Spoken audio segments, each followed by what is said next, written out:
गावाच्या सीमेवर डोंगराच्या पायथ्याशी एका घनदाट जंगलात एक जुने मोडकळीस आलेले घर उभे होते.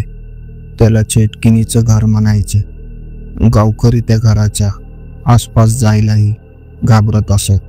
त्यांच्या मते तिथे एक भयानक चेटकीन राहत होती, जी रात्री गावात फिरून लहान मुलांना आणि जनावरांना पळवून न्यायची.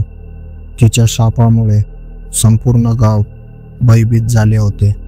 रोहित, मीरा, अर्जुन आणि सायली 4 मित्र अंधश्रद्धेला आव्हान देण्यासाठी त्या घरात जाण्याचा निर्णय घेतात. घर थंड आणि दमट होते. धूळ, माती आणि जुनाट फर्निचरचा विचित्र वास वातावरणात भरलेला होता.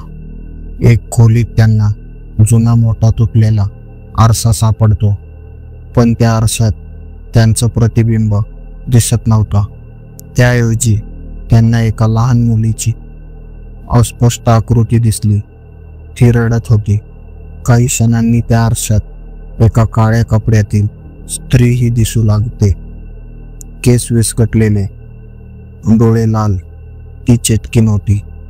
मित्र घाबरून घराबाहेर पळाले, पण जाताना त्यांना पुन्हा त्या मुलीचा रडण्याचा आवाज ऐकू आला. मदत करा.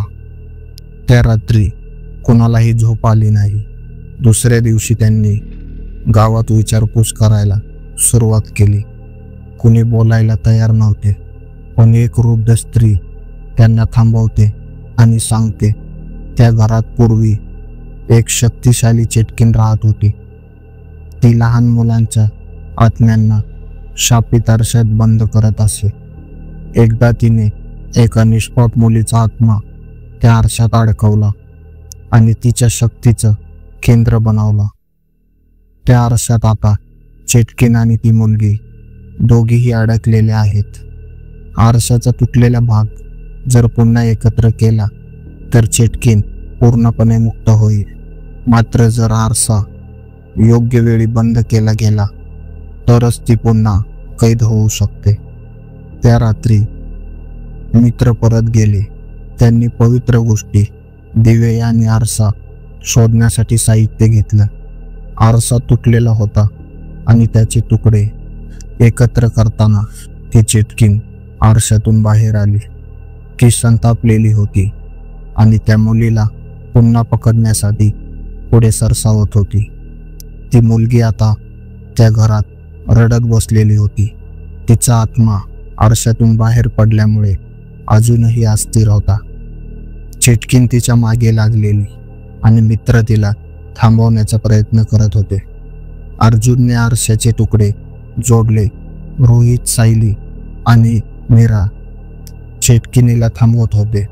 जसे जसे आरशाचे तुकडे एकत्र येत गेले तशी तशी चेटकीन अस्वस्थ होऊ लागली. नाही, हे परत घडू नये. चेटकीन किंचाळली, पण अर्जुनने शेवटचा तुकडा बसवला आणि आरशात एक तेजस्वी प्रकाश उसळला. मुलीचा आत्मा त्या प्रकाशातून मुक्त झाला आणि चेटकीन आरशात खेचली गेली. रडत ओरडत आणि अखेर नाहीशी झाली. आरसा शांत झाला आणि त्या क्षणी सगळं थांबलं. गावात शांतता पसरली. चेटकिनीचं घर आता निष्प्राण होतं. गावकरी आता तिथे सहज जातात, कारण शाप संपलेला आहे. 4 मित्रांनी केवळ गावाला वाचवलं नाही, तर एक निष्पाप आत्म्याला मुक्तही केलं. तर ही होती आजची भयकथा. आवडली असेल तर व्हिडिओला लाईक आणि शेअर करा आणि अशाच नवनवीन भयकथा ऐकण्यासाठी चॅनलला सबस्क्राईब करायला विसरू नका, कारण खरी भीती अजून बाकी आहे.